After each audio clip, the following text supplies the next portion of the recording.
Okay, so sometimes when we have floats, we want them to be rounded to certain positions, either to certain positions in the decimal or just to a whole number entirely.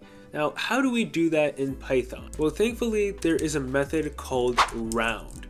And what this simply does is it just takes in a number and it's just going to round it to the nearest number. So if we print this to the terminal, what we should get is 22.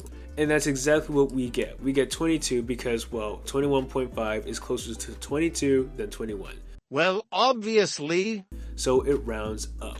Now that's how you round to a whole number. But let's say we want to round to a decimal. How would we do that? Well, to do that, this round method comes with a special parameter called n-digits. What digits? And what this means is you can pass in any number of digits and it's going to round to that digit. So for example, let's say we wanted to round to the 10th right here. Well, all we would do is we would pass 1, right? So this should be 21.6. Save, run, boom, we get 21.6. Now let's say we wanted to round to the 100th. All we would do is do 2.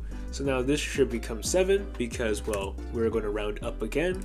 And boom, we get 21.57. And if we want, we could also just use 3 as well.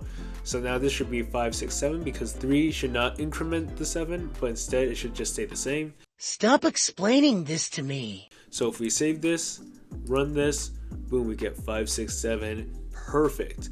So that is how you use the round function in Python. I hope this video was helpful for you guys. If you really enjoyed the video, then hit that like button and subscribe, and I'll see you in my next video.